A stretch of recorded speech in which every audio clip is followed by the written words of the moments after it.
Et c'est Élie le Tishbite qui était le prophète. Et nous avions vu hier que le prophète, c'est un mot qui vient de grec qui veut dire être fémi, qui veut dire celui qui dit une chose avant que la chose arrive. Donc un prophète, il est comme un voyant. C'est celui qui prédit une chose avant que la chose là arrive. On l'appelle le prophète. Mais dans un langage courant, le prophète est connu comme étant un éclaireur, celui qui nous ouvre le chemin, ou soit comme étant aussi celui qui transmet la volonté de la divinité, la volonté divine, la volonté de Dieu. Donc il est comme l'interprète de Dieu. Donc quand Dieu parle, et le prophète, il est là pour prendre la volonté de Dieu et nous révéler cela. Alléluia. Donc c'est là le prophète qui veut dire en grec être fémi. Amen. Et il y en a d'autres qui connaissent aussi le prophète sous un autre langage courant qu'on appelle, il est la bouche de Dieu. Parce que quand Dieu parle de sa divinité, par sa souveraineté, personne ne peut comprendre Dieu. Pour écouter Dieu, nous l'écoutons au travers ses prophètes. Alléluia. Amen. C'est pourquoi rapidement, comme Moïse, lorsque Dieu parlait, il n'est que Moïse qui comprenait le langage de Dieu, mais le peuple écoutait le langage de Dieu comme était des tonnerres. C'est pourquoi le peuple a dit que non, laisse Dieu de nous parler. Parle-nous seulement au travers de Moïse, et Moïse va maintenant nous expliquer ce que toi tu dis. Amen. Donc le prophète, il est là pour transmettre la pensée de Dieu à l'humanité. Amen. Mais comme le prophète, Dieu dit quelque chose, qu'il ne peut jamais faire quelque chose sans l'annoncer à ses serviteurs, les prophètes. Donc Dieu, avant de faire chaque chose, dans Amos chapitre 3 verset 7, Dieu, avant de faire quelque chose, il doit annoncer la chose à ses serviteurs. Et ce n'est pas n'importe quel serviteur, c'est le prophète. Alléluia. Et ce prophète dont il est question ici, ce n'est pas les prophètes dont on parle, qui nous prédisent l'avenir, qui vont nous dire que non frère, tu vas acheter la voiture, tu vas te marier, tu vas devenir ceci. Non, non. Le prophète qui est là, qui annonce le plan de Dieu, les événements de Dieu, c'est le prophète ministre. Ce n'est pas le prophète don. Amen. C'est pourquoi je disais à un frère que moi, depuis, j'ai rencontré plusieurs prophètes jusque-là, je n'ai pas encore vu un prophète ministre. Tous les prophètes qui se présentent devant moi, malheureusement, ils ne sont que les prophètes de don. Alléluia. Amen. Hier, j'ai situé un événement. Je disais que Donald Trump avait pris la décision que l'ambassade d'Israël retourne en Jérusalem. Mais jusque-là, je n'ai pas encore vu le prophète qui pouvait nous situer cet événement par rapport aux Écritures. Amen. Alléluia. Mais chaque jour, quand nous venons dans la consultation prophétique, ils nous disent toujours, tu vas être ceci, tu vas être cela, tu vas être cela. Là, ce n'est qu'un don de la prophétie. C'est une parenthèse. Amen. Alléluia. Mais pourquoi l'esprit d'Élie? Donc nous avions vu que Élie le Tishbite était apparu quand le roi Akab a épousé Jézabel. Et quand le roi Akab a épousé Jézabel, oh, Dieu avait défendu cette pratique.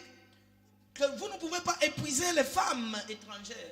Mais Akab, en étant roi, est allé épouser Jézabel. Et Jézabel a imposé au peuple d'Israël le Dieu de Baal. Le peuple commence à servir Baal. Le temple de Dieu était devenu le temple de Baal. Et le Baal commence à régner. Même les prophètes de Dieu sont devenus les prophètes de Baal. Il y a eu l'idolâtrie en Israël. C'est en ce moment-là que l'Esprit de Dieu apparaît. Donc l'Esprit de Dieu apparaît chaque fois que le peuple de Dieu s'est détourné de la parole de Dieu. Amen. Alléluia. C'est ça l'objectif de l'Esprit d'Élie. Donc chaque fois que le peuple s'éloigne de Dieu, Élie vient pour ramener le peuple vers leur Dieu. Donc pour comprendre ça dans ce sens-là. Amen. Alléluia. Donc chaque fois que Israël s'éloigne de Dieu, il faut que l'esprit qui animait Élie revienne pour prendre le peuple qui s'est éloigné de Dieu, les ramener vers Dieu. C'est pourquoi nous avions vu hier que dès que Élie est apparu, la première des choses, il va voir Akab pour dire à Akab, il dit sur ma parole, il n'y aura ni pluie ni rosée. Amen. Jusqu'à ces années, il n'y aura ni pluie ni rosée, si ce n'est que sur ma parole. Donc ça veut dire pour que la pluie tombe, il faut faut Élie. Et pour que il ferme le ciel sur sa parole et il ouvrira toujours sur sa parole. Personne d'autre. Alléluia. Et après avoir décidé ainsi, Élie est parti en Sarepta. Amen. Et quand il est parti en Sarepta, Israël est dans la sécheresse, mais en Sarepta, il y a l'abondance. Et nous avions compris ce mouvement, que non, c'est le Christ Jésus qui avait opéré ce mouvement. Il est venu chez les siens l'ont rejeté, et il est allé à Sarepta qui représente les nations. Et là maintenant, nous les nations, nous avons l'abondance de la parole, mais en Israël, il y a la sécheresse, parce que la révélation dont je vous parle ici, quand tu vas dans les synagogues des Juifs, ils ne comprennent pas ces choses. Amen. Mais pourquoi nous avions eu ça? Parce que la parole, Jésus-Christ est maintenant avec nous les nations. Mais une chose que nous avions dit hier, que Élie n'est pas resté à Sarepta pour du bon. C'était seulement pendant une période. Amen. Alléluia. Donc Sarepta, c'est le mouvement de Christ dans les nations. Amen. Et là où il a rencontré la veuve, qui est une femme qui représente l'église, et Élie est habité dans l'église. C'est Christ qui est aujourd'hui dans l'église. Amen. Mais ce n'est qu'un temps. Mais lorsque le temps sera accompli, Christ va quitter l'église, va partir avec son église. Et en ce moment, il retournera vers son peuple qui est Israël. Amen. Et en ce moment, il faut que Élie revienne. Amen. Pour ramener le peuple qui s'est éloigné de Dieu vers le véritable Dieu. Et ce mouvement, nous l'avions constaté dans l'Apocalypse chapitre 11. Verset 3. Je vais un peu rapidement, parce qu'on va revenir sur l'Apocalypse. Amen. Alléluia. Et c'est pourquoi quand Élie est revenu de Sarepta, la première des choses, il a fait une convocation. Il a convoqué le peuple et il a réuni le peuple. Et Élie a dit, choisissez maintenant si c'est Baal qui est Dieu, allez de côté de Baal. Si l'Éternel Dieu, allez à côté de l'Éternel. Amen. Nous connaissons un peu cette histoire. Et Élie, lorsque le peuple s'est regroupé autour de lui, Israël est regroupé autour de lui au travers de l'autel, parce que Élie a mis les 12 pierres qui représentent les 12 tribus de Juda. Amen. Ça veut dire que l'Israël s'est rassemblé tout autour de leur Dieu. Et maintenant, il faut que Élie invoque Dieu. Donc le feu qui est descendu, c'est la colonne de feu que nous avions vu ici, que Dieu est la colonne de feu. Il est aussi la théophanie et il peut descendre par le feu. Donc c'est Dieu qui est descendu. Et le peuple a vu Dieu. Dès que le peuple a vu Dieu au travers le feu, la Bible dit que le peuple a commencé à proclamer que l'Éternel est Dieu, l'Éternel est Dieu, l'Éternel est Dieu. N'est-ce pas? Et là, Élie a fini sa mission. Et après cela, il va maintenant rouvrir les ciels qui étaient fermés pour que la pluie tombe de nouveau. Amen. Et quand cet Élie a fini sa mission, il doit partir. C'est pourquoi après avoir ramené la pluie, Élie, sa mission est finie. Il doit partir. Amen. Et hier, j'avais dit encore une chose. Un prophète, il vient pour une mission bien déterminée. Il vient pour un temps bien déterminé. Lorsqu'il a accompli sa mission, il doit partir. Je vais un peu rapidement. Alléluia. Amen. Parce qu'on ne peut pas tout voir aujourd'hui. Mais avant que Élie parte, il y a eu maintenant son serviteur. Dieu lui a dit d'aller oindre Élisée. Et Élisée a été oint. Et Élisée, lorsque Élie montait, Élisée a récupéré son manteau et il a reçu le double, donc le double portion d'Élie. Amen. Donc ça veut dire, nous comprenons que le Tishbite, l'homme Tishbite est parti, mais son esprit est revenu. Alléluia. Au travers d'Élisée.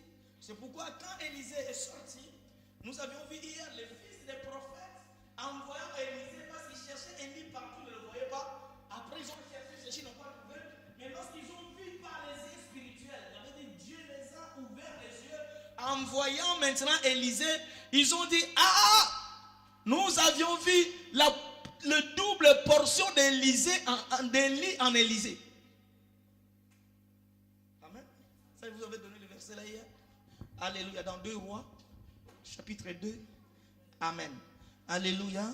Donc ils ont constaté la présence d'Élie à Élysée. Donc quand Élysée marchait, ça veut dire que c'est le retour d'Élie qui habitait en lui. Ça nous appelons ça, c'est la seconde venue d'Élie. Ou c'est la deuxième apparition d'Élie. Donc il est venu comme Tishbitz pour la première fois. Et il est revenu encore en Élysée. Amen. C'est ça qu'on a vécu hier. J'ai été un peu rapidement, je ne sais pas. Amen. Alléluia. Mais aujourd'hui, nous allons continuer la lecture sur la deuxième apparition d'Élie. À la troisième, pardon, merci. C'est la troisième apparition d'Élie. Parce que Élie vient 4 fois. Mais pour les Branhamistes, il vient 5 fois. Pour nous, c'est 4 fois. Amen. Alors, qui dit vrai, qui dit faux, nous verrons ça demain. Alléluia. Amen. Donc, troisième apparition d'Élie, d'esprit d'Élie, ou d'Élie. Amen. Donc, ici, nous disons une chose. Amen. Donc, troisième apparition d'Élie. Amen. Donc, après la mort d'Élisée, plusieurs prophètes se sont succédés. Amen. Élisée était mort. Il y a eu d'autres prophètes qui sont venus. Il y en a qui sont venus. Prophète Joël, prophète Amos, prophète le prophète Michel, le prophète Habakkuk. Beaucoup de prophètes se sont succédés après la mort d'Élisée. Amen. Alléluia. Et pendant ce temps-là, jusqu'à Malachie, donc depuis Élisée, l'Esprit de Dieu qui était venu à Élisée, jusqu'à Malachie, il y a eu beaucoup de prophètes qui se sont succédés. Mais une chose, nous avions constaté le même esprit qui animait à Élisée, à Élie, a fait sa continuité, a pris la route, a continué avec les autres prophètes. Amen. Alléluia. La continuité de cet esprit d'Élie, nous l'avions constaté chez les prophètes qui en ont suivi. Par quel moyen? Par la position.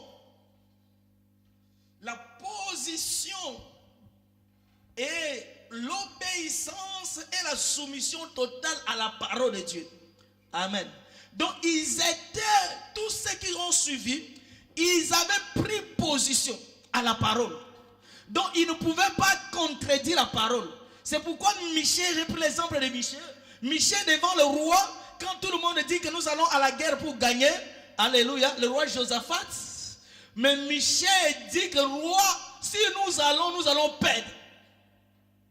Amen. Donc cet esprit qui avait le courage de dire à Akab que non, sur ma parole, le même esprit, nous l'avions constaté au travers Michel. Alléluia. Sans compromission. Ils n'ont pas peur des rois, ils n'ont pas peur de la politique, ils disent ce que Dieu a dit. Qui a compris ça? Alléluia. Et nous prenons l'exemple de prophètes comme prophète Daniel. Donc devant le roi, il dit, le roi, moi je ne me prosterne pas devant ta statue, parce que je ne peux pas me compromettre. C'est le même esprit d'Élie qui a fait son mouvement pendant les âges de l'Ancien Testament. Alléluia. Et cet esprit, tous et tous, ils étaient soumis à cette parole, ils étaient soumis à la parole de Dieu. Ils ne pouvaient jamais contredire la parole de Dieu, ni compromettre la parole de Dieu. Alléluia. Et maintenant, tous ces prophètes, maintenant, ils avaient une mission. Ils annonçaient à Israël la venue de Messie. Tous les prophètes, quand ils viennent, ils disent maintenant, ils sont en train de prédire qu'il y aura un Messie qui doit venir. Le Messie, c'est Jésus-Christ qui va venir. Mais les prophètes ajoutent quelque chose, qu'avant ce Messie-là arrive, il y aura un messager.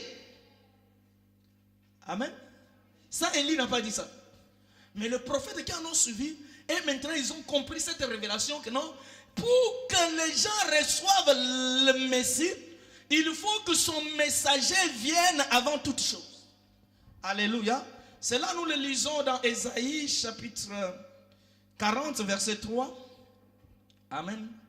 Alléluia. Nous pouvons lire ça, Ésaïe chapitre 40 verset 3 rapidement. Alléluia. Qu'est-ce qu'il est dit là-bas? Amen. Alléluia. Vous avez trouvé ça? Ésaïe chapitre 40. Une voix crie. Amen. Une voix crie. Une voix crie, préparez au désert le chemin de l'Éternel. Aplanissez dans les lieux arides une route pour notre Dieu. Amen. Là, c'est Ésaïe qui dit ces choses. Ce n'est pas Jean-Baptiste. Amen. Mais quand Jean-Baptiste est venu, il a répété Ésaïe. Amen. Vous comprenez cela? Ça veut dire Ésaïe est en train de prophétiser la venue de Jean-Baptiste. Parce que Jean-Baptiste, il est la voix. Amen. Alléluia. Vous le connaissez? Vous connaissez ce verset? Où on a demandé à Jean-Baptiste, es-tu Élie? Es-tu ceci? Es-tu tout? Qu'est-ce que Jean-Baptiste a dit? Je suis la voix qui crie au désert. N'est-ce pas? Et pourquoi? Parce qu'il était en train d'accomplir la prophétie d'Ésaïe. Qui m'a compris? Alléluia. Et tous les prophètes, ils ont annoncé. Et l'autre prophète que nous aurons affaire avec lui aujourd'hui, c'est le prophète Malachie. Amen.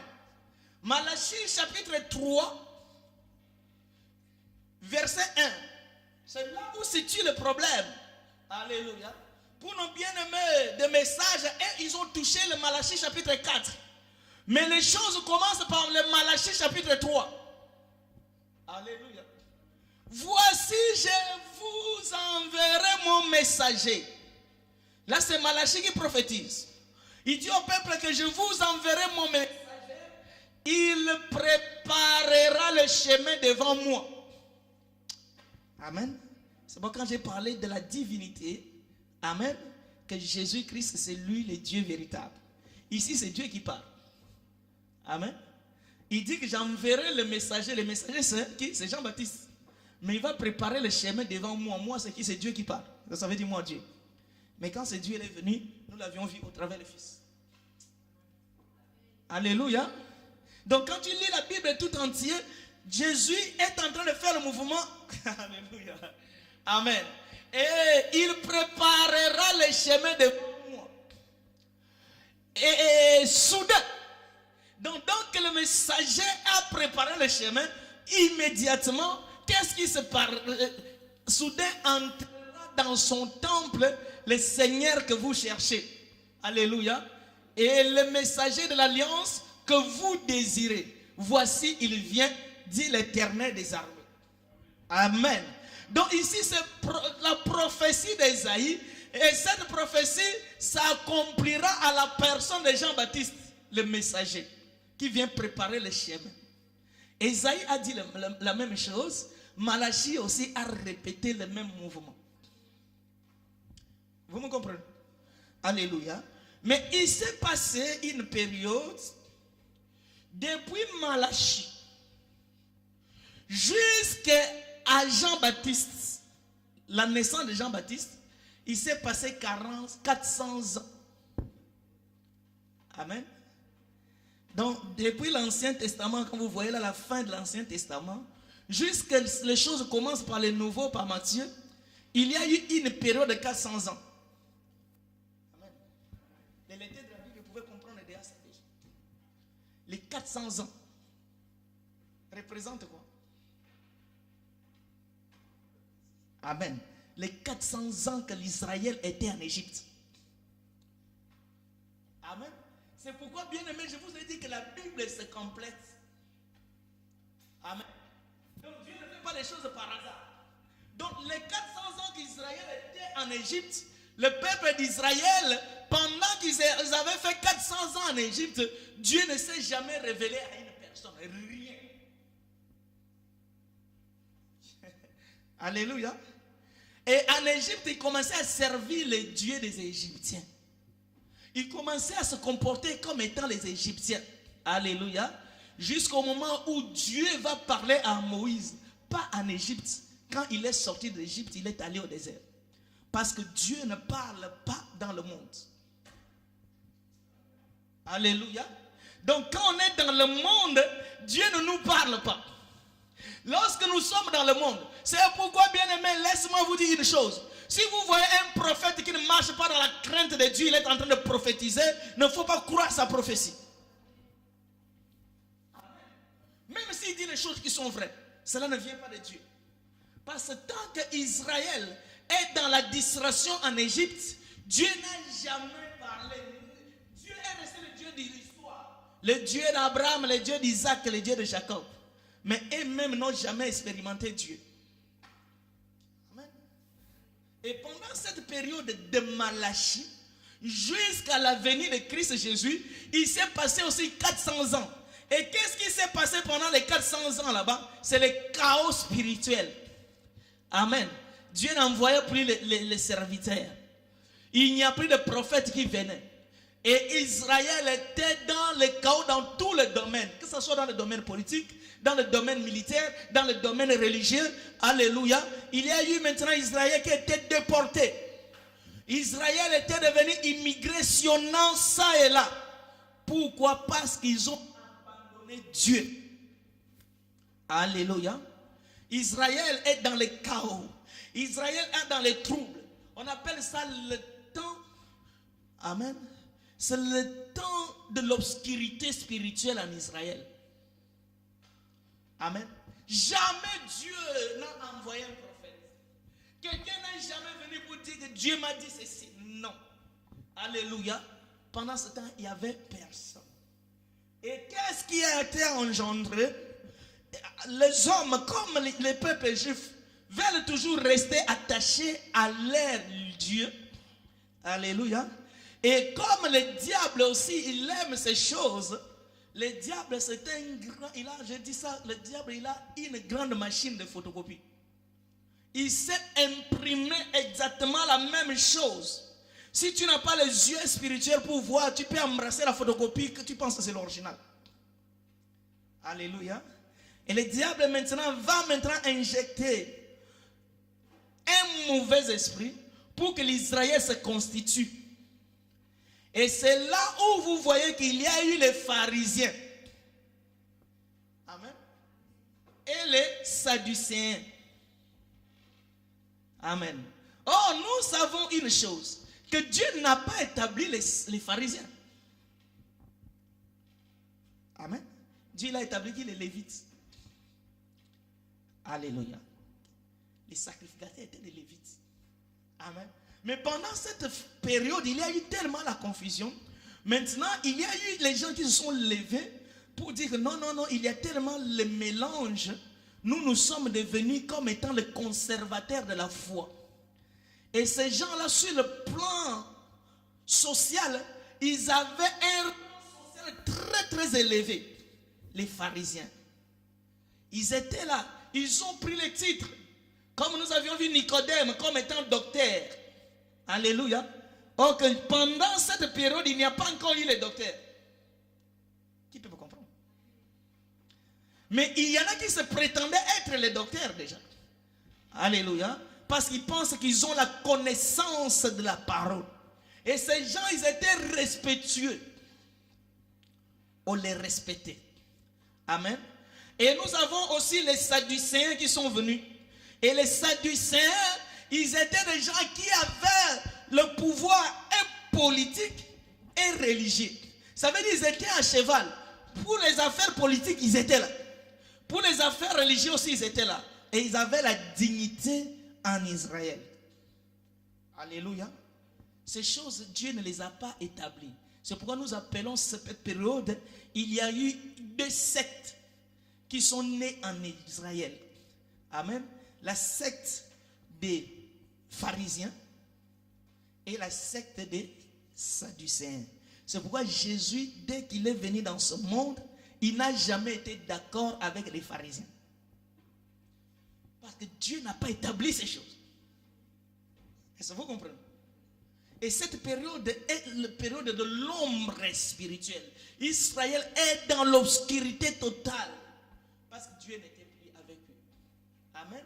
Mais malgré cela, ils avaient la promesse de Malachie et la promesse d'Ésaïe qu'il y aura le messager qui viendra pour faire toutes choses. Amen. Après cette période de sombre, la prophétie d'Ésaïe et la prophétie de Malachie va s'accomplir. Amen. Quand est-ce que cette prophétie est accomplie, mon frère, nous lisons cela.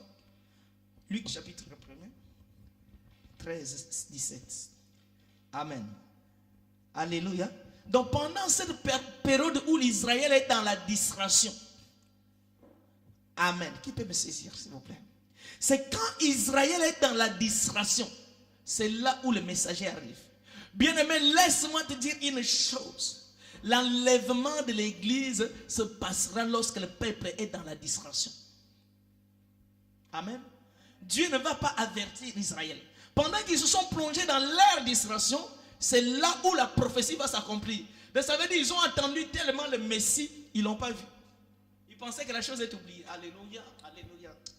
Mais Dieu, tout ce qu'il dit, il veille sur sa parole jusqu'à l'accomplissement. Amen. Un jour, il y a eu cet homme, Zacharie. Mais l'ange lui dit, Zacharie, il était là.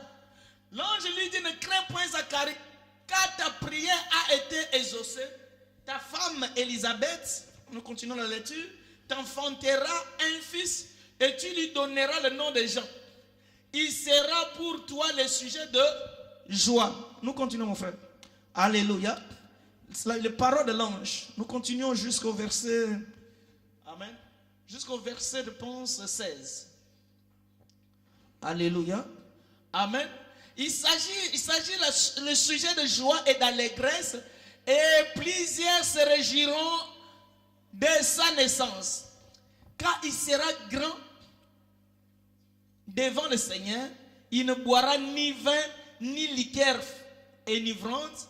Et il sera rempli de Saint-Esprit dès le sein de sa mère. Verset 16, mon frère.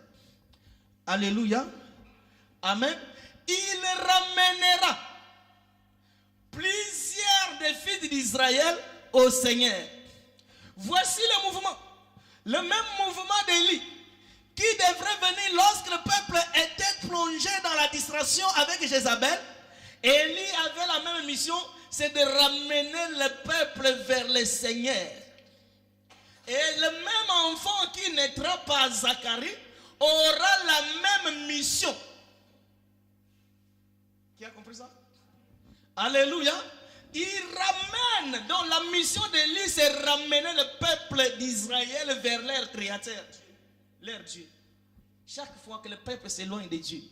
Et ici, pendant cette période de distraction, cette période de sombre spirituel en Israël, cet enfant qui naîtra de Zacharie, il ramènera le peuple vers leur Dieu, leur Seigneur. Amen. Alléluia. Et il marchera devant Dieu avec l'esprit et la puissance d'Élie. Amen. Donc Jean-Baptiste, lui, il va agir ou il va exercer son ministère conformément au mystère de l'Élie. Amen. Donc Jean-Baptiste va faire la même chose qu'Élie. C'est pourquoi nous comprenons tous les mouvements de Jean-Baptiste en Élie. J'aime la parole, frère. Alléluia. Vous êtes vraiment bénis ce soir. Parce que ces choses, vous ne les écouterez pas ailleurs. Alléluia. Vous allez voir le mouvement de Jean-Baptiste. Mouvement d'Élie, Jean-Baptiste va danser de la même façon. Va bouger, va se manifester de la même façon. Parce que l'ange lui a dit que non, il marchera devant Dieu avec l'esprit. Dans le même esprit d'Élie, qui avait quitté le Tishbite, est tombé sur Élisée, le même esprit vient tomber maintenant sur Jean-Baptiste, en exerçant le même ministère. Alléluia. Pour ramener les cœurs des pères vers les enfants et les enfants vers leurs pères. Qui a dit ces choses? C'est Malachie. Alléluia. Amen. L'accomplissement de cette prophétie de Malachie, on parle de Malachie chapitre 3. On ne va pas encore toucher Malachie 4. Parce que c'est là le plus compliqué. Alléluia. Amen. Amen. Donc, ici, Jean-Baptiste, nous confirmons ici que Jean-Baptiste, c'est lui le troisième Élie. Amen. Ou à d'autres termes, le troisième esprit d'Élie habite en Jean-Baptiste. Sans confusion. Parce que la parole est là, nous le dit noir et sur blanc, que cet enfant-là aura la puissance et l'esprit d'Élie. Alléluia. Est-ce qu'il y a des doutes dessus? Il n'y en a pas. Amen. Alléluia. Et nous affirmons cela, que Jean-Baptiste est le troisième esprit d'Élie, parce qu'il a la même mission de ramener le peuple d'Israël vers l'ère de Dieu. Alléluia. Or, le peuple que Jean-Baptiste doit ramener vers le Dieu, c'est Jésus. Amen. Jean-Baptiste est venu pour ramener le peuple vers Christ, l'ère de Dieu. Alléluia. C'est pourquoi quand il est entré, nous allons voir ça aujourd'hui, il a dit, voici l'agneau de Dieu. Il dit au peuple, voici l'agneau de Dieu. C'est lui dont je vous avais parlé. Il est là. Amen. Cela, c'est Élie qui a fait descendre la colonne de feu pour montrer au peuple que voici votre Dieu. Et le peuple a déclaré que l'Éternel est Dieu. Amen. Amen. Amen. Bien aimé, nous retournons de l'autre côté. Alléluia. C'est ainsi nous affirmons que l'apparition incontestable du troisième esprit d'Élie qui doit ramener le peuple Israël perdu vers le Dieu véritable, notre Seigneur Jésus. Qu'est-ce que Jean-Baptiste va faire? Je vous avais dit que quand Élie est apparu, il est allé chez Akab parce qu'Akab a épousé Jézabel. Et Élie était contre le mariage d'Akab et Jézabel. Amen. Jean-Baptiste aussi, quand il est venu, il est allé chez Hérode pour interdire le mariage d'Hérode avec Hérodias. J'aime ça. Alléluia. Le même mouvement d'interdiction de mariage que Élie avait fait, Jean-Baptiste aussi l'a fait. Amen. Et quelles sont les conséquences? Jean-Baptiste a été mis en prison parce qu'il était contre le mariage d'Hérode et Hérodias. Et Élie, lorsqu'il a empêché le mariage de Jézabel et Akab, il a été pourchassé, cherché à être tué par Akab. Vous voyez cela? Amen. Alléluia. Mais autre chose. Amen. Élie avait fermé le ciel à cause de l'incrédulité d'Israël. Amen. C'est pourquoi il a dit que c'est moi qui ai le pouvoir de fermer et d'ouvrir. Et lorsque le peuple a couru, il a ouvert le ciel. Ce sont les deux mouvements que tu ne pouvais jamais voir. C'est pourquoi, mon frère, si tu n'es pas appelé, il ne faut pas prétendre être pasteur. Amen. Parce que si je te pose la question de savoir où est-ce que Élie et Jean-Baptiste a fait ce mouvement, toi qui es bishop, tu ne pouvais pas voir ça. Alléluia. Amen. Alléluia. Amen. Donc Jean-Baptiste va faire le même mouvement qu'aucun pasteur ne vous a jamais enseigné ça. Amen. Même ceux qui ont les titres, ils ne pourront jamais voir. Ils lisent la Bible, mais ils ne verront pas ça. Alléluia. Nous sommes dans Luc chapitre 13. Pardon, Luc chapitre 1. Je vais qu'on lise ça. Amen. Luc chapitre 1. Ça veut dire de Luc. Alléluia. Amen.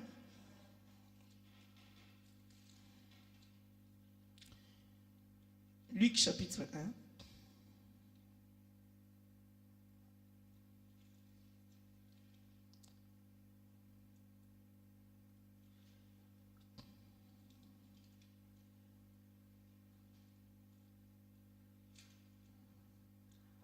Alléluia.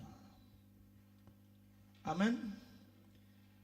Verset 35, qu'est-ce qu'il a dit là?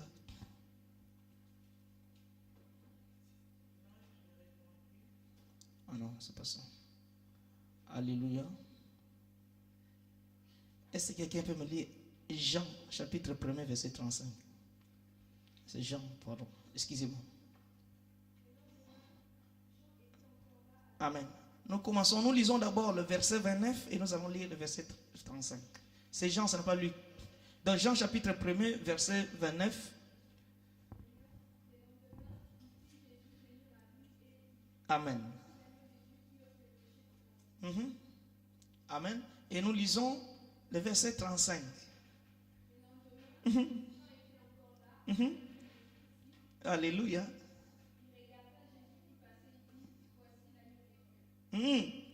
Amen. Verset 37. Amen. Alléluia. Vous avez déjà vu ce mouvement? Amen. Qui a déjà vu ce mouvement? C'est Élie. Il est venu, il a dit au peuple que sur ma parole, la pluie ne tombera pas. Amen. Alléluia. Et lui-même, il est revenu. Il démontre maintenant le fait. Alléluia. Le fait qui est descendu de Mont Carmel. Mont Horeb. Mont Carmel? Mont Carmel. Alléluia. Et quand le fait est descendu sur le Mont Carmel, le peuple a suivi maintenant Élie et dit que désormais c'est le Dieu Tout-Puissant qui est Dieu. Amen. Donc ça veut dire le premier mouvement a amené l'incrédulité d'Élie. Et le deuxième mouvement, après le retour de Sarepta, amène maintenant la foi à Israël. C'est pourquoi ici, suivez-moi bien frère. Alléluia. Qu'est-ce qu'il a dit? Il dit, voici, c'était le lendemain. Amen. Dans le lendemain, il y a deux mouvements qui se font. Le premier mouvement de lendemain, il vit Jésus venant en lui. Il dit, voici l'agneau de Dieu qui ôte les péchés du monde. C'est celui dont j'ai dit, après moi, vient un homme qui m'a précédé, car il était avant moi. Alléluia. C'est Jean-Baptiste qui l'a dit. Je ne le connaissais pas. Il a dit tout ce qu'il a dit là, tout. Personne n'a suivi Jésus. Alléluia. Le peuple incrédule n'a pas compris le message. Amen. C'est la présentation de Jésus pour la première fois à Israël. Personne ne l'a suivi. Alléluia. C'est quelqu'un qui a compris ça? Amen. Malgré Jean-Baptiste l'a présenté, mais ils n'ont pas cru en lui. Amen. C'est pourquoi Jean-Baptiste utilise deux formules. Voici et voilà. Alléluia. Donc parce qu'il était là avec Jésus, il dit que voici l'agneau de Dieu. C'est lui qui ôte les péchés du monde. C'est lui que j'avais dit qu'il est venu avant moi. C'est lui qui je suis venu. Si je suis aujourd'hui prophète, c'est grâce à cet homme. Il a dit tous les discours qu'il pouvait dire. Le peuple ne lui a pas dit un mot. J'ai vu même dans ma Bible, ils ont mis une ligne. Israël dans l'incrédulité totale. Il est venu chez les siens, mais les siens ne l'ont pas suivi. Amen.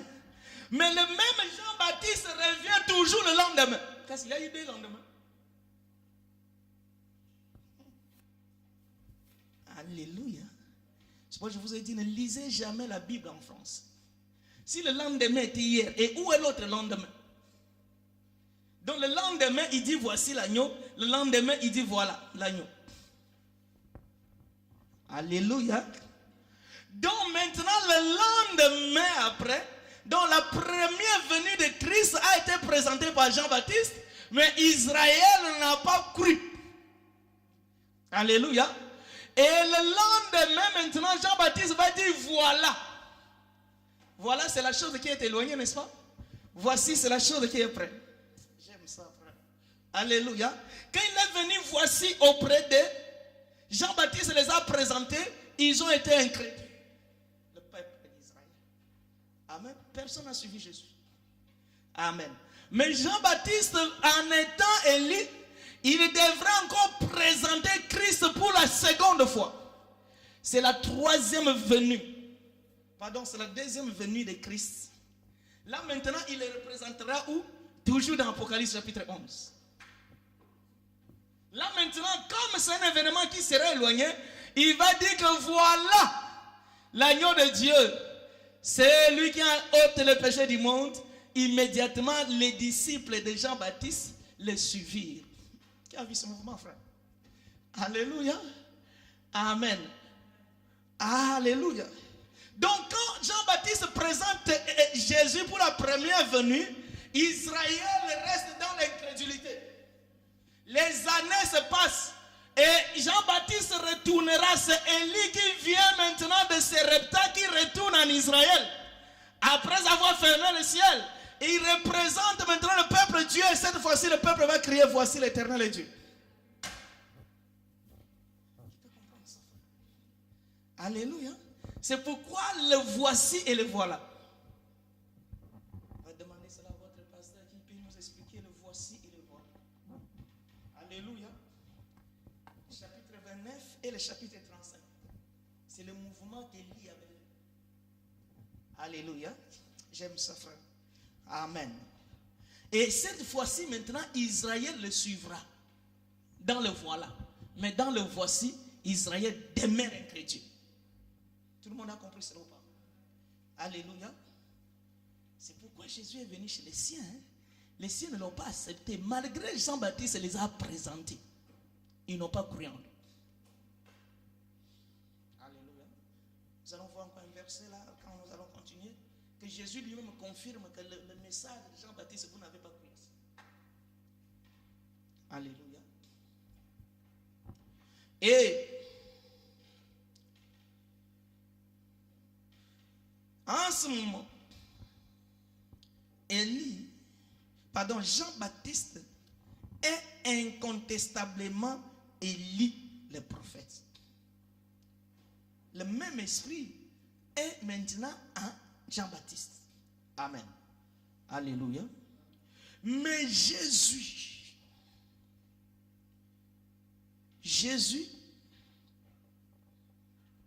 lui-même aussi, un jour Jésus était avec les disciples. Amen. Alléluia. Et Jésus lui-même confirme de sa bouche que Jean-Baptiste, c'est lui, Élie, qui devrait venir. Amen. Nous le disons, mon frère. Ici, ce n'est pas un homme qui parle, c'est Jésus qui dit que non, Élie, c'est Jean-Baptiste. Il confirme qui? Jésus est en train de confirmer Ange Gabriel. Amen. C'est pourquoi la parole de Dieu s'accomplit par elle-même. Amen. Nous lisons cela, mon frère. Alléluia. Matthieu chapitre 11, versets 7 à 10. Nous lisons cela parce qu'on va rester un peu dans ce Matthieu chapitre 11 qui est tellement intéressant. Amen. Comme il s'en allait, Jésus se mit à dire à la foule au sujet de Jean-Baptiste. Alléluia. Qu'êtes-vous allé voir au désert? Un roseau agité par le vent? Mais qu'êtes-vous allé voir? Un homme vêtu de sacs? Alléluia. Amen. D'habits précieux, voici ceux qui portent des habits précieux sont dans la maison du roi. Mais qu'êtes-vous allé voir? Un prophète? Oui, vous dis-je. Et il est plus qu'un prophète.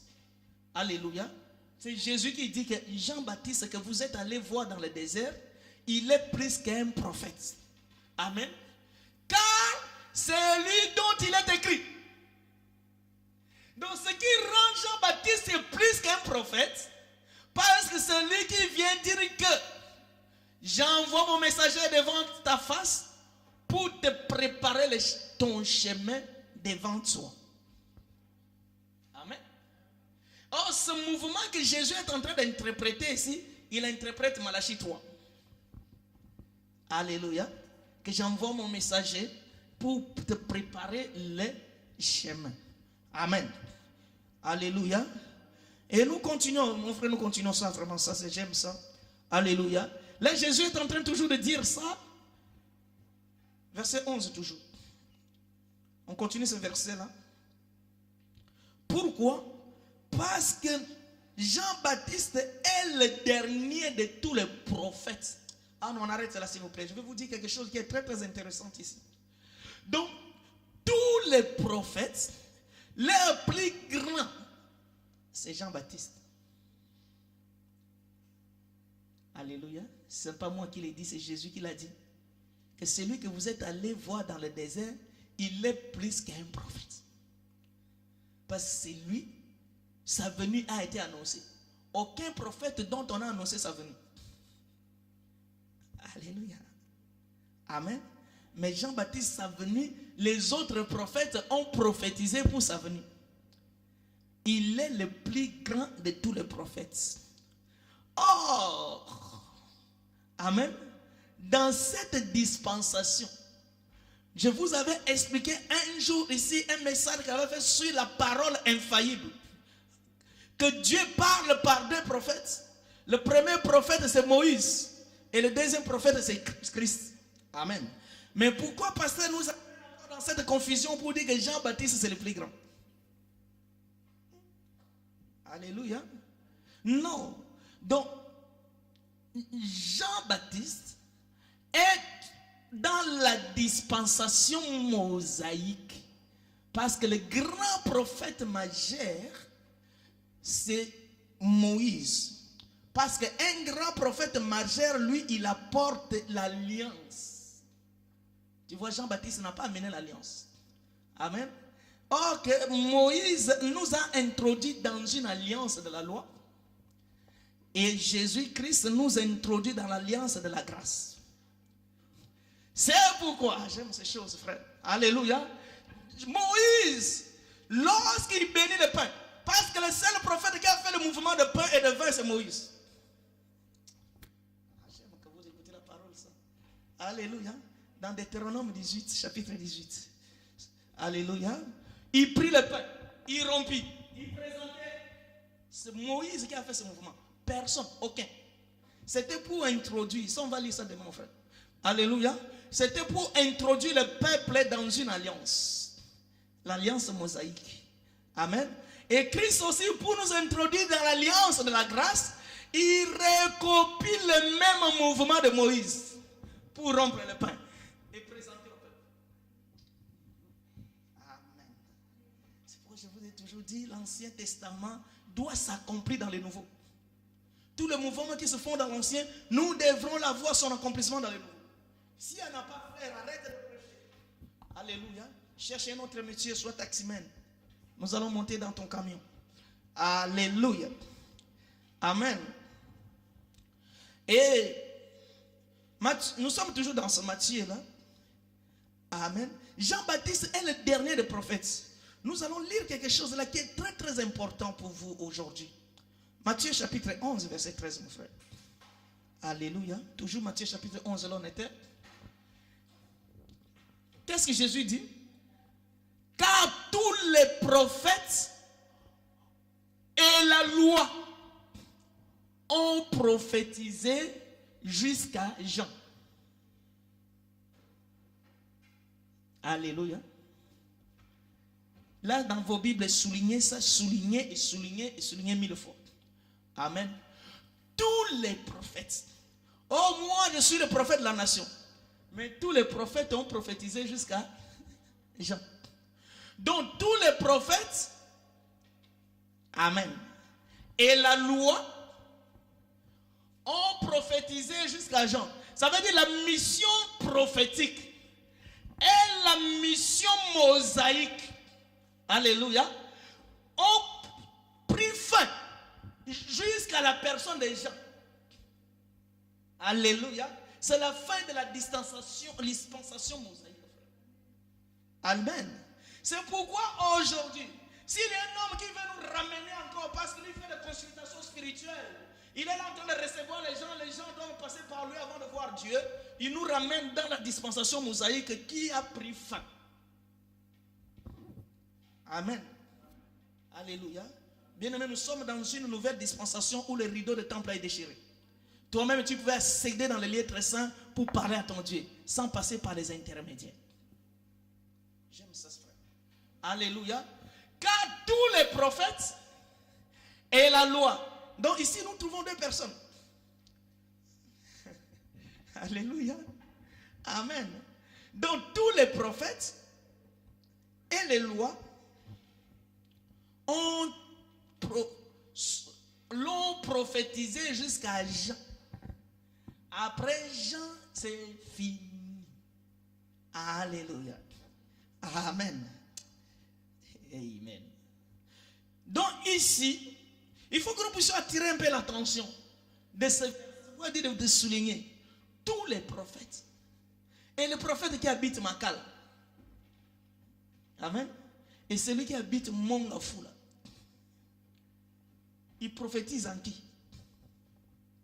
S'il est prophète de Dieu, il prophétise maintenant en Christ. Alléluia.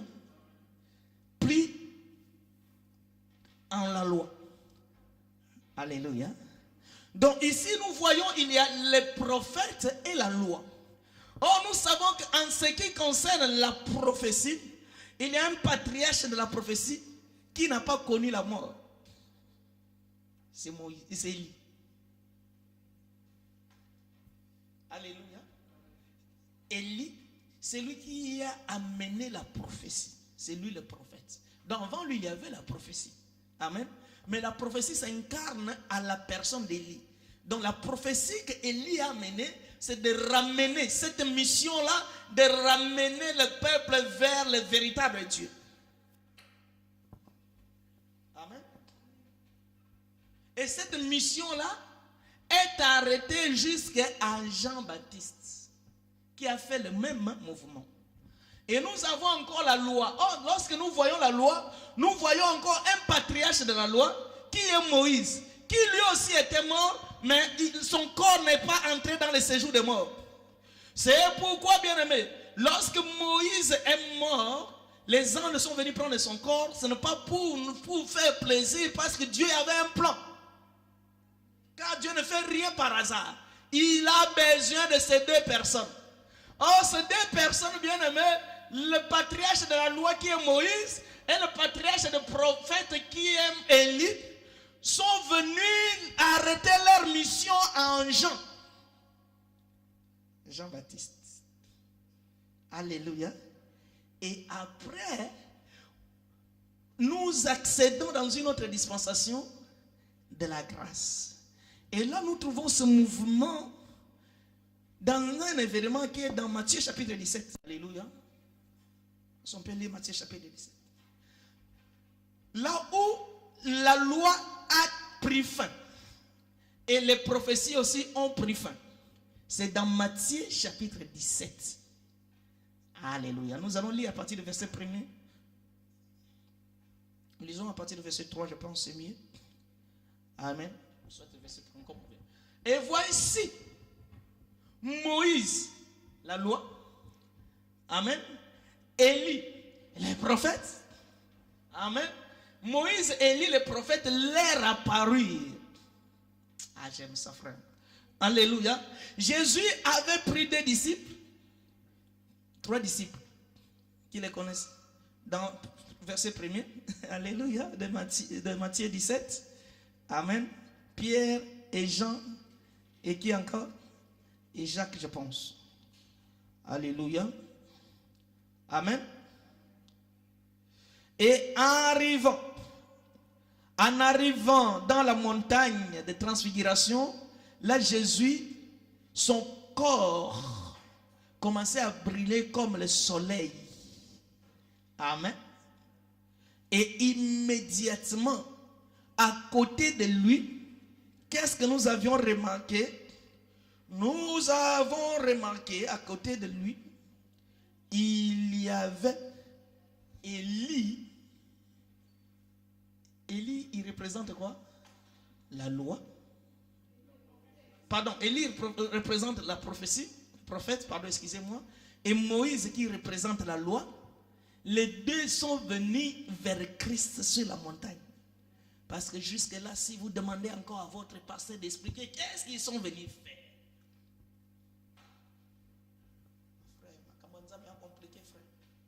Alléluia. Amen. Donc, Élie, le prophète, et Moïse, la loi, doivent venir maintenant transférer leur pouvoir pour que nous accédons dans une autre dispensation. Alléluia. Parce que quand Christ est venu, ils sont venus seulement pour présenter Christ. Et celui qu'ils avaient présenté est déjà là. Leur ministère ne sert plus à rien. Et il faut qu'il y ait cette passation de pouvoir sur la montagne. Amen. Ah, j'aime ça, frère. Nous continuons la lecture. Alléluia. Amen.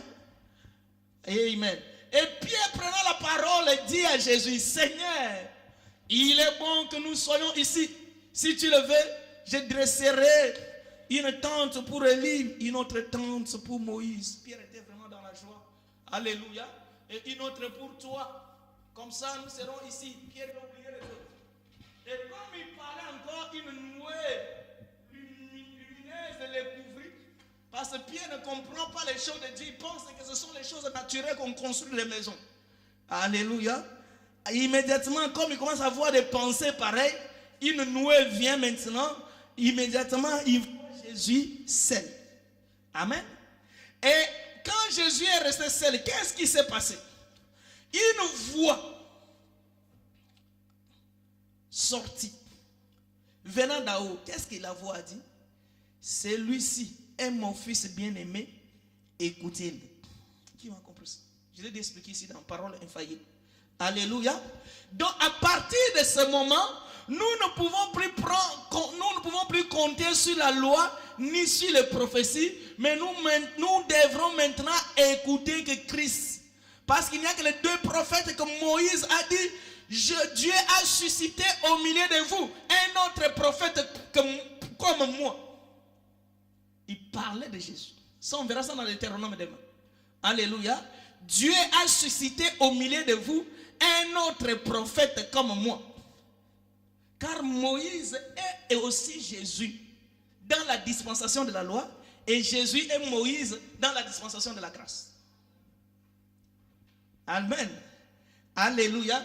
La parole dit, celui-ci est mon fils bien-aimé, en qui j'ai mis toute ma confiance.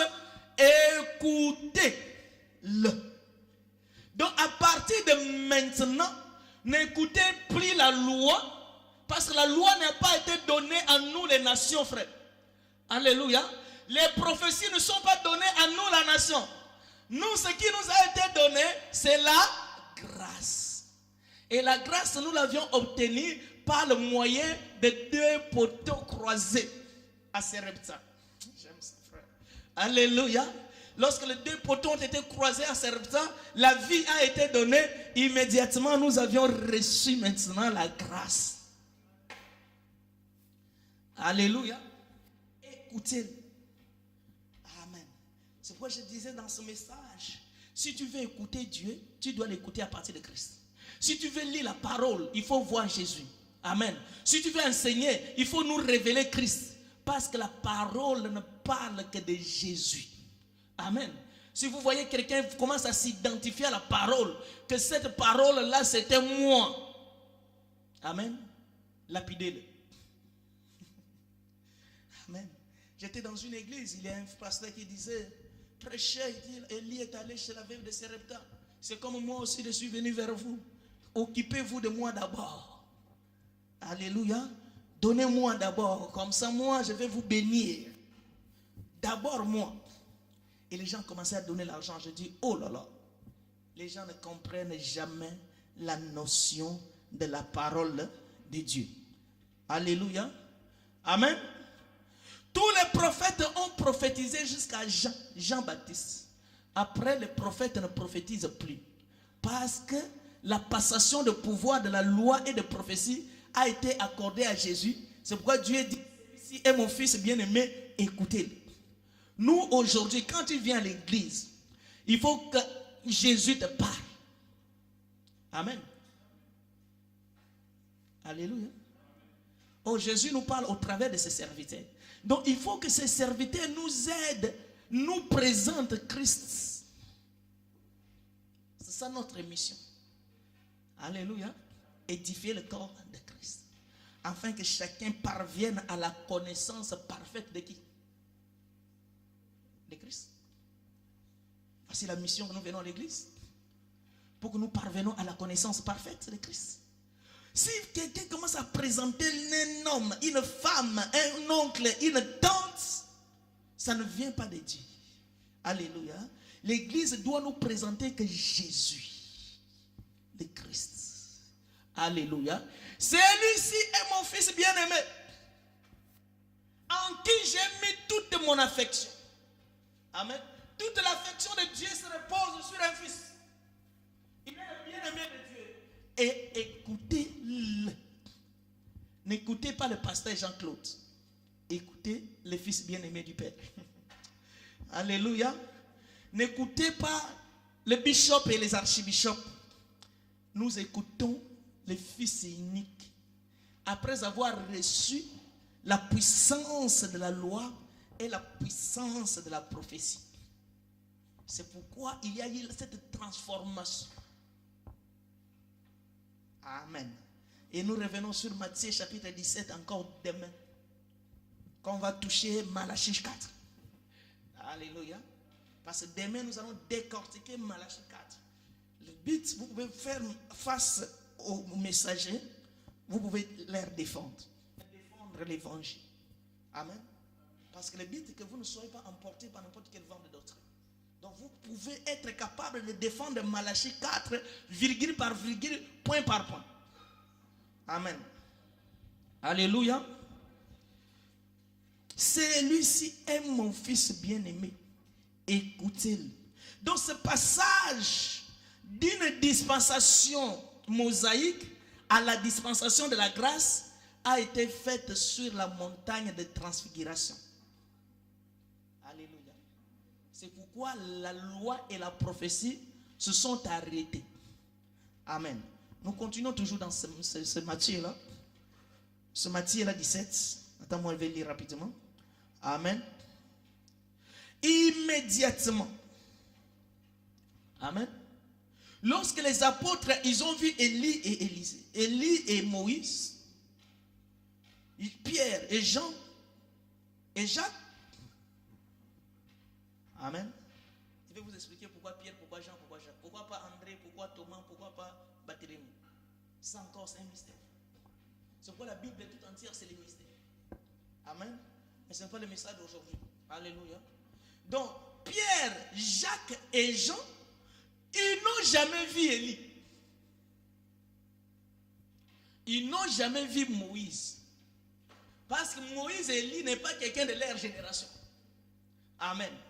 Mais quand ils ont vu seulement Jésus avec deux messieurs, ils ont vite compris que celui qui est à gauche, c'est Élie. Et celui qui est à droite, c'est Moïse.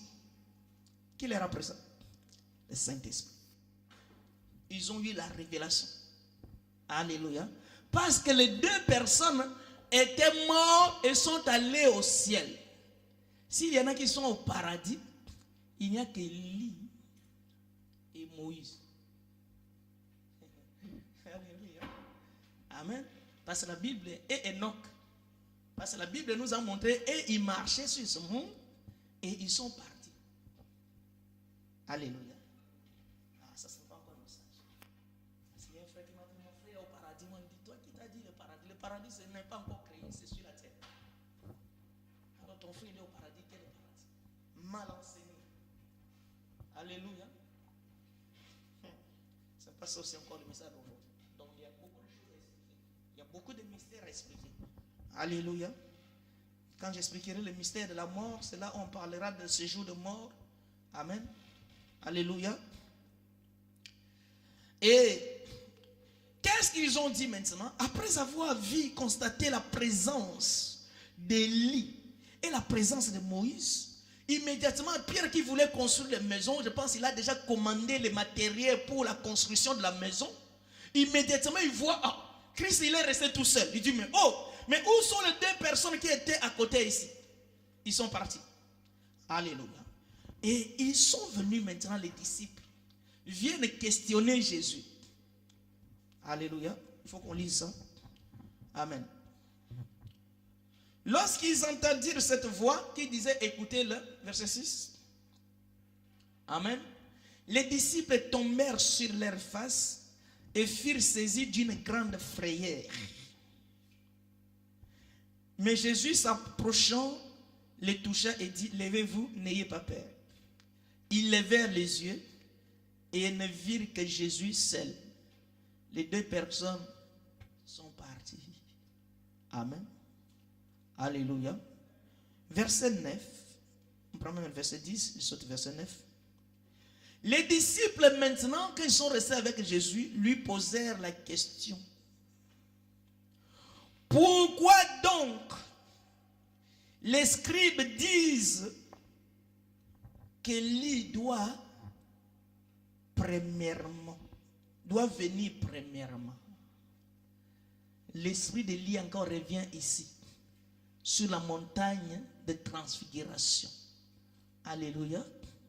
Les disciples posent la question à Jésus parce qu'il vient de le voir. Qui a compris ça? Alléluia. Il vient de le voir. Et Israël, il savait que Élie doit venir. C'est pourquoi un jour, le peuple d'Israël, les Juifs, ont posé la question à Jean-Baptiste. Il lui a demandé, et qui es-tu? Parmi les questions qu'il disait, ils n'ont pas dit, es-tu le prophète?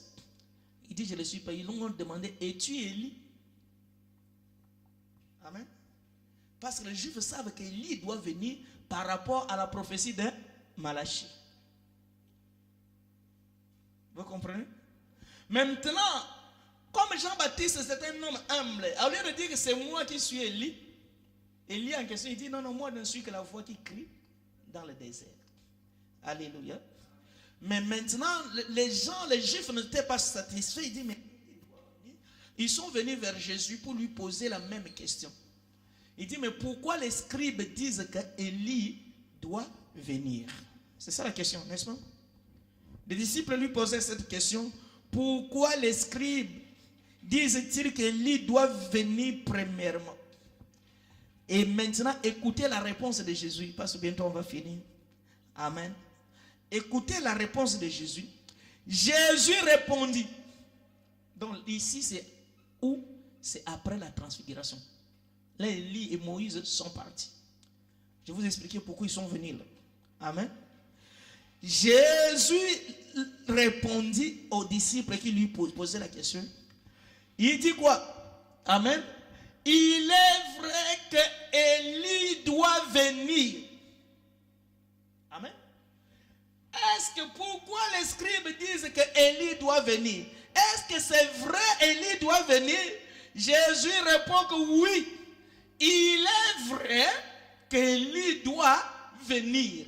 Il viendra faire quoi? C'est de rétablir toutes choses. Amen.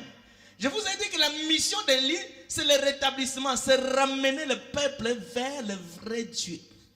Amen. Et lui, on lui pose la question, est-ce qu'Élie doit venir? Jésus dit oui. Il est vrai qu'Élie doit venir pour rétablir toutes choses. Amen. Le rétablissement là, c'est quoi? C'est ramener le cœur des enfants envers leur père. Amen. Le rétablir, c'est quoi? C'est ramener le peuple vers leur Dieu. Amen.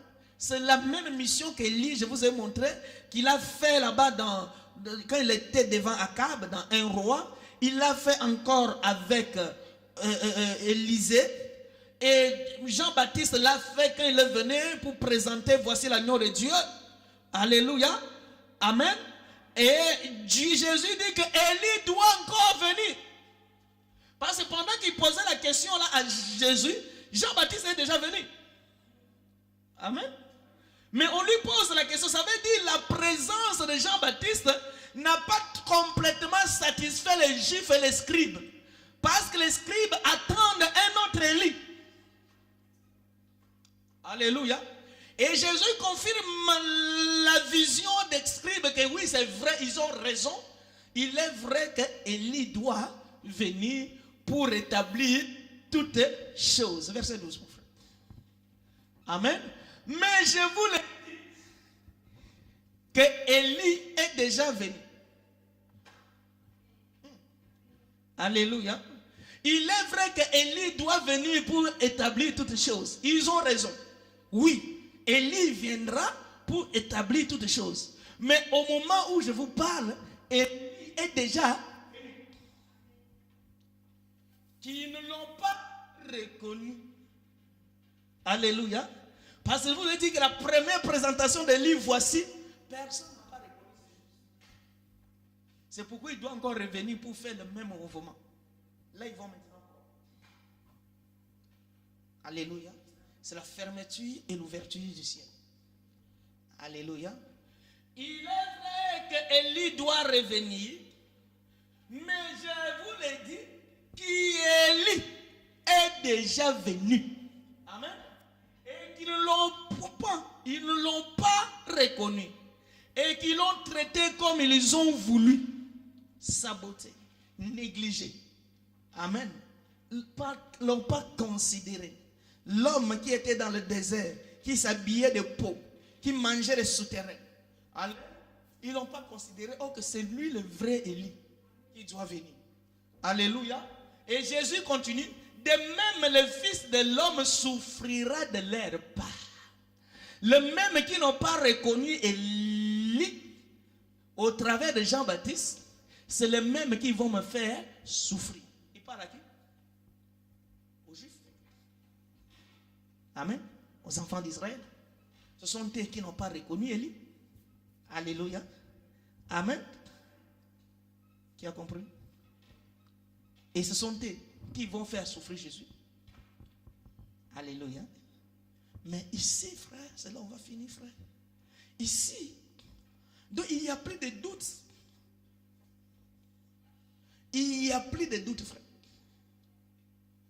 Ici, il n'y a plus de questions à se poser. Que Élie est déjà venu. On continue encore là-dessus. Parce qu'eux-mêmes, ils ont compris qu'il parle de Jean-Baptiste. Alléluia. Le verset qui suit, c'est le verset 13. Alléluia. Les disciples comprirent alors qu'il leur parlait de Jean-Baptiste. Alléluia. Qu'elle a dit que oui, Élie est déjà venu, mais ils ne l'ont pas reconnu. Les disciples immédiatement, ils ont compris, Élie était déjà là. Il s'agit de Jean-Baptiste. Amen. Mais Jésus nous a promis un autre Élie. C'est lui qui va rétablir toutes choses. Amen. C'est l'Élie que nous allons voir demain. Alléluia. Amen. Je vous laisse vraiment sur cette soif-là. L'Élie que Jésus a promis, nous le verrons demain. Mais Élie de Jean-Baptiste, c'est lui le troisième Élie. Alléluia. Donc le premier Élie, c'est les Téchibites. Le deuxième Élie, c'est Élisée. Troisième Élie, c'est Jean-Baptiste. Et le quatrième Élie, nous le verrons demain. Alléluia. Amen. Et nos frères Branamis, ils disent c'est lui. Alléluia. Amen. Et là où demain, nous allons maintenant aller chercher où se trouve cet Élie dans la parole. Parce qu'il n'y a pas un autre livre que nous allons ajouter ici. Alléluia. La parole de Dieu est déjà complète en elle-même. Donc tout ce que nous voulons se trouve à l'intérieur. Alléluia. On ne va pas aller chercher les révélations ailleurs. Ni aller lire les brochures ailleurs. Nous devrons à partir de ces livres situer où se trouve cet Élie là que Jésus a dit qu'il est vrai qu'Élie viendra. Amen. Est-il déjà venu?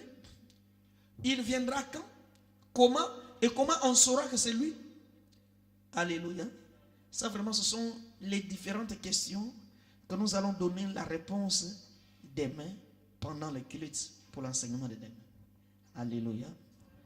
Amen. Je pense que tout le monde m'a compris. Si quelqu'un encore a une question, vous pouvez toujours me voir après le culte. Amen. Et nous avons 5 minutes. Si quelqu'un a une question, il peut poser rapidement. Alléluia.